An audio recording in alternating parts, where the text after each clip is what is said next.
G'day, welcome to the Happy Families podcast. Professor Mark Williams joins me on the pod today. He was on 60 Minutes about a month ago talking about brain rot, the way that screens are affecting our children, their well-being, their health, and their capacity to think. Dr. Mark Williams is an internationally recognised professor of cognitive neuroscience with over 25 years' experience conducting behavioural and brain imaging research focusing on our social skills. He's taught the fundamentals of neuroscience to a wide range of undergraduate and postgraduate students, as well as publishing more than 70 scientific articles. He's been awarded numerous high-profile fellowships and grants and worked both at MIT in the USA and at universities in Australia. Recently, Mark also published Screen Smart Children, a book he wrote with Gavin McCormick that's available on shelves and in bookstores now. Definitely worth having a look at.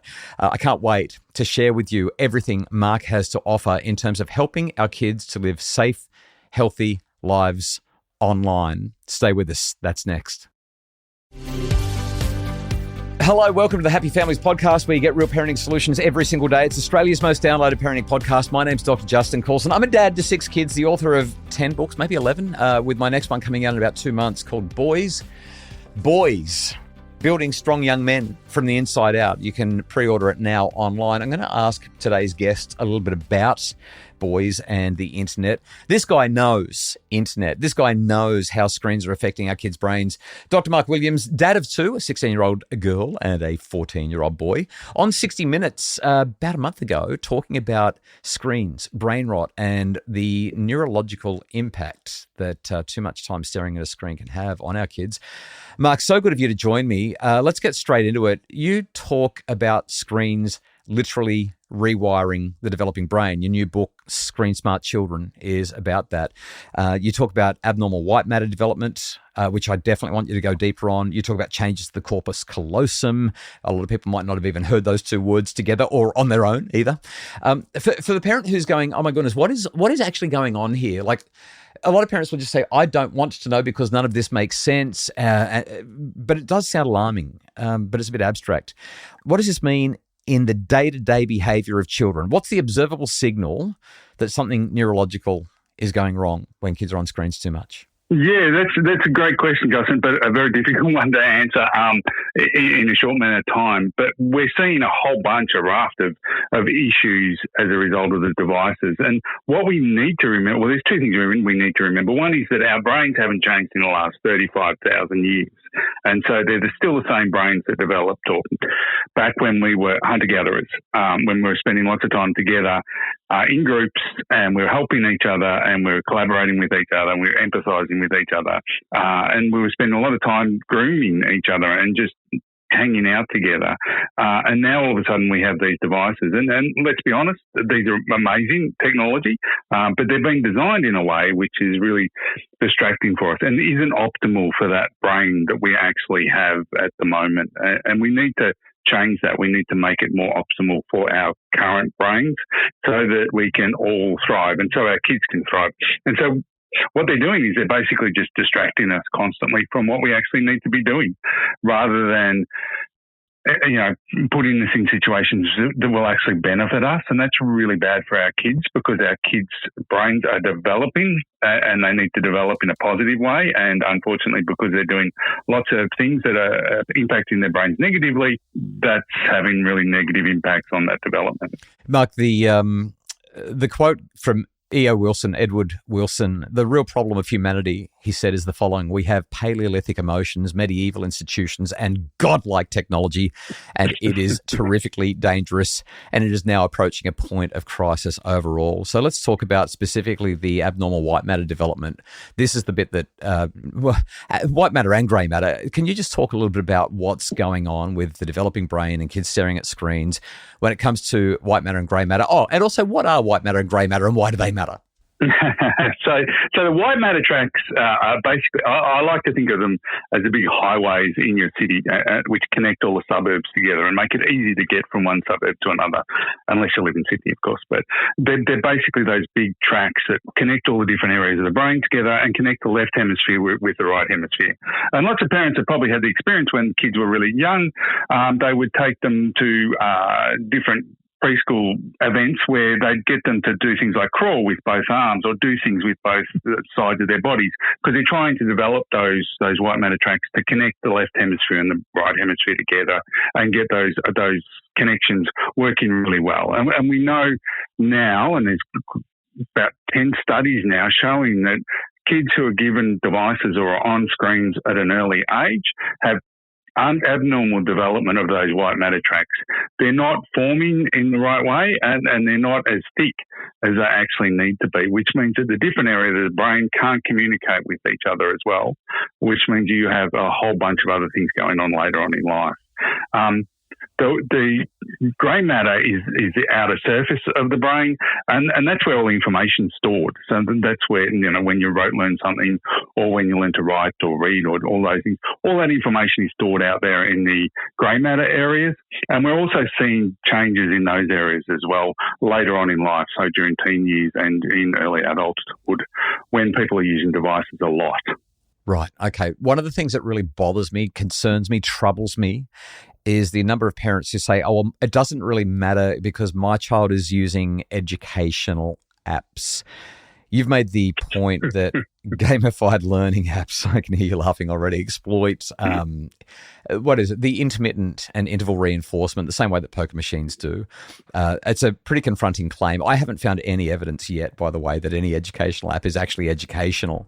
But a lot of parents feel really good about their kids using the educational iPad. Can you walk us through that mechanism and tell us what parents should be looking for to tell if an app is genuinely useful rather than one that's a slot machine dressed up as a classroom? They call it gamifying because it makes it sound good and makes it sound fun. But basically what they're doing is using intermittent or random reinforcement schedules. So they hold off on giving a reward for long enough that the child really wants a reward, but not too long that they start getting bored and move away from the device. And they talk about return to service. And this is the idea that they want to keep them on the devices for as long as they possibly can by keeping them motivated. And each time they get those rewards, you get a little bit of dopamine. And people talk about dopamine as this reward or this happy hormone, but it's actually not. It's a neurotransmitter that when it's released, it actually makes you search for more of what you just received. And so therefore these kids get this little bit of dopamine and they want to do more of what they just did. And then they want to do more of what they just did and more of what they just did. Now, in the natural environment, in the way we actually evolved, we would have got satiated after a time. So this dopamine feedback system is for things like food. So you would have found some berries, you would have eaten them, you would have got some dopamine. It would have said, find more of those because they're good for you. So you would have looked for more of them, you would have eaten more of them and so on until you got full. And then you would have moved on to something else. But unfortunately, when you're on a device, you don't get full, so you keep doing it and doing it and doing it. And this is why the kids get addicted to it. And the problem is that once you're addicted to one thing, you're then more likely to get addicted to other things. So we know kids that get addicted to gaming are more likely to get addicted to gambling. And then they're more likely to get addicted to alcohol or drugs later on. They're called gateway drugs to other drugs. And that's the real problem, is that if they're on these devices, then they're more likely to get addicted to other things. Plus, you've got a problem is, once they go into school or when they're in school, they're not getting those rewards. They're not getting that dopamine hit all the time and they're always looking for it. So all of a sudden it makes it really difficult to teach these kids because they're not getting this constant reinforcement for what they're doing. The real world is not full of constant reinforcements. Real world is much slower and takes much longer. And by teaching kids that you need to be getting these reinforcements all the time, you're setting them up for failure later on. You're setting up for anxiety and depression later on, and you're setting them up for failure later on, which is really sad. It's kind of a depressing conversation, Mark. Put your kids on the screens and you are setting them up for failure. There are two things that you've just mentioned there. Dopamine. I don't know if you saw about a month ago, 17th of March, 2026 in Nature, a brand new paper published, Dopamine Takes a Hit, how neuroscience is rethinking the feel-good chemical. So there's a total upending of everything that we know about dopamine, and some people are pushing hard against what dopamine once was. And your comments are much more aligned with what they're suggesting than what we have previously thought. So I love that you said that. The other thing that jumped out at me was a published paper just in the last few months looking at a bunch of kids in Europe, about 500 kids in Europe, and the more they gamed, the more they were exposed to gambling streams, loot boxes, and other gambling technology, which changed their attitudes towards gambling, which increased the likelihood that they would gamble. So the evidence just keeps on coming in.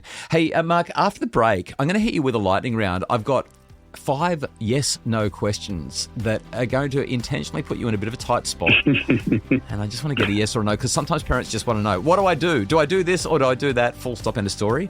Plus, questions about one of your favourite topics when it comes to screens: connection, banning screens, and more.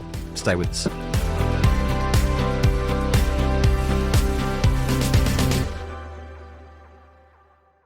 We're back. This is the Happy Families podcast. Dr. Mark Williams, Professor Mark Williams, former Massachusetts Institute of Technology lecturer and professor, and now here in Australia on Sydney's Northern Beaches. Oh, by the way, Mark didn't ask me to mention this, but I spoke at a conference a few months back with Mark in Victoria, on the Victoria-New South Wales border, and I just love listening to him. I could listen to him all night. If you are in an organisation where you get guest speakers in from time to time to talk about tech, you definitely want to talk to Mark about the work that he does in this area. He is globally recognised for his excellence. And Mark, I hope you don't mind me blurbing you just now, but everybody should be talking to you about that.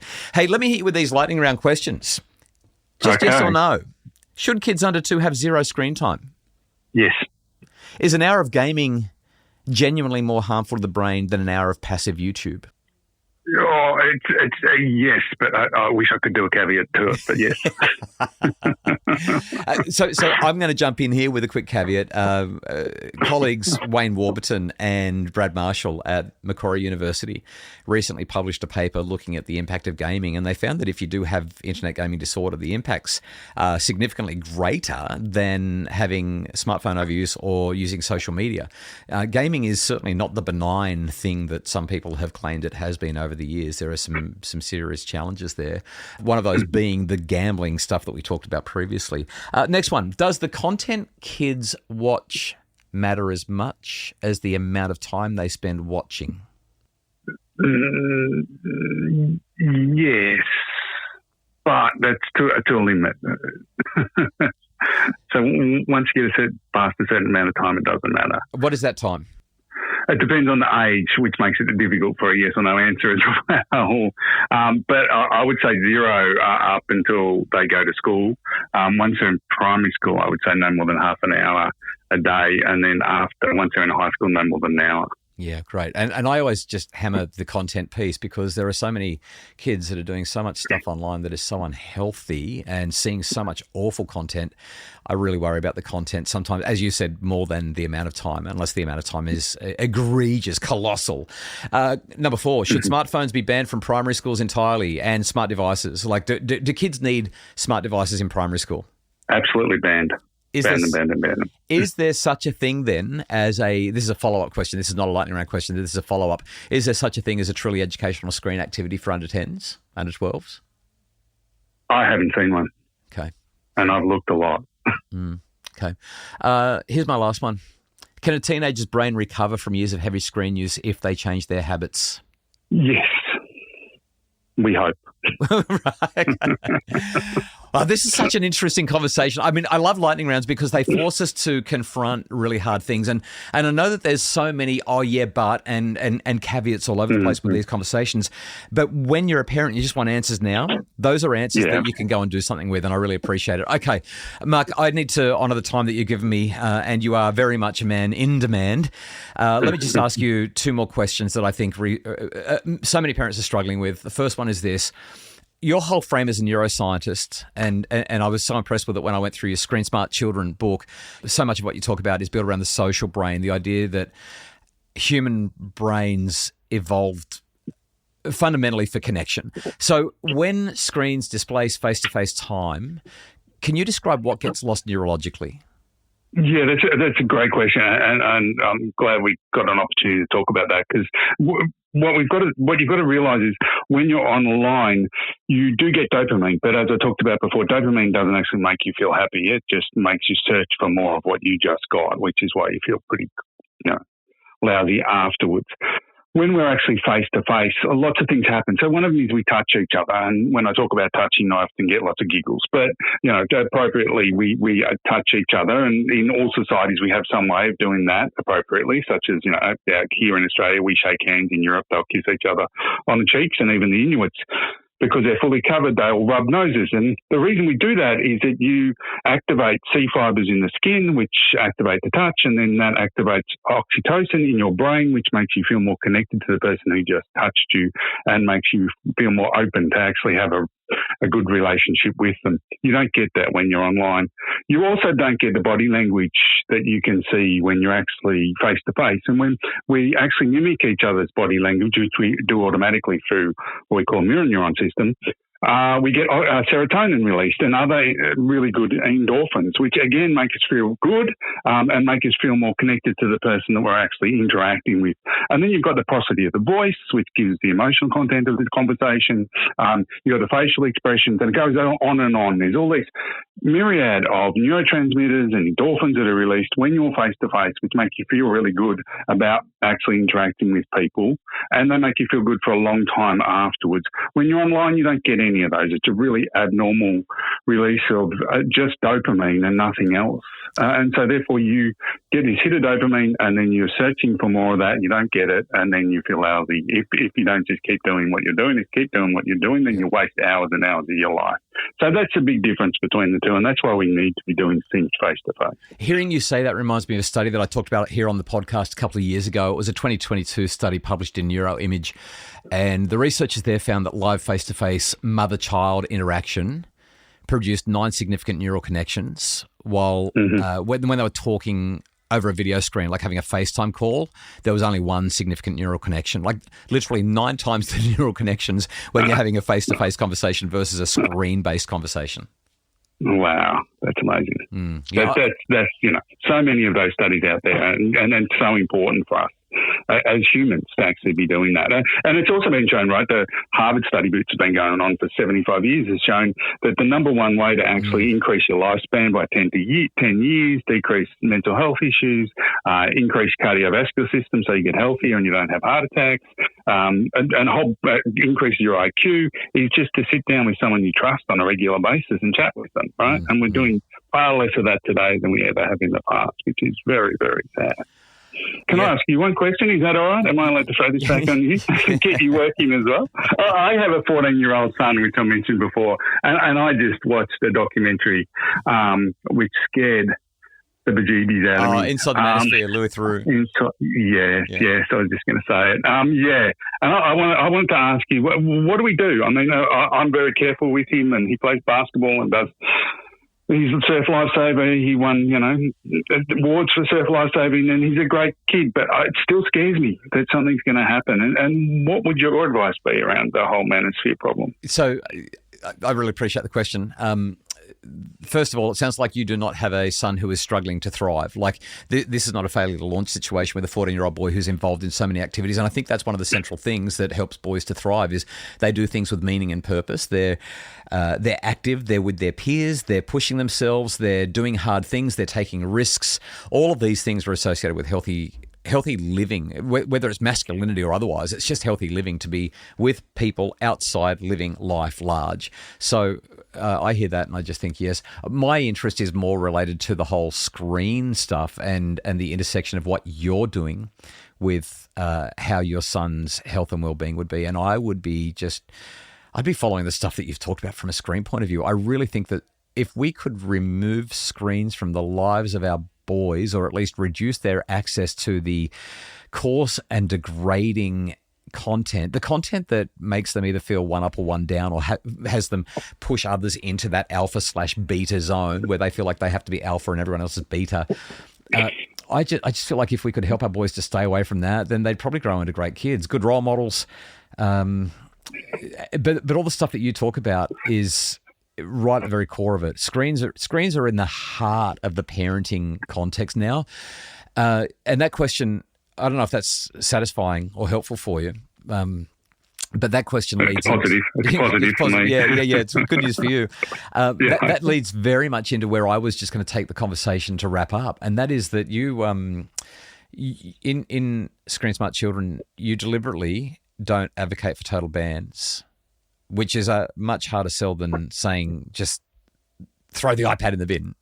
Actually, before I ask the question, let me give you some context. Some years ago, probably 10, 12 years ago, I had a very inflammatory Twitter war back in the days when I was on social media with somebody who at the time was a very highly regarded parenting expert here in Australia. I won't say who it was. And then one of that person's colleagues also chimed in, and they both started going at me really hard because I was saying, you can't ban. It would be great if you could, but you can't ban. It's not realistic. It's kind of like saying, well, we've got to fence the pool. We've got to fence the pool to keep the kids safe. And it's like, hello, have you seen the ocean? You can't fence the ocean. Like, fence your pool by all means. But banning, as soon as the kids are out of your sight, out of your house, your bans are useless. It's a harder sell. So here's my question for you. Is there any neuroscience around not going cold turkey? But more than anything, at a practical level, how do you frame it so that a parent can deal with a 14-year-old boy or girl who wants to be on their phone all the time at home, and you're not going to ban screens because you know that's going to backfire? Yeah, that's a great question. Because this is all new, there isn't a lot of neuroscience around the cold turkey issue. Yep.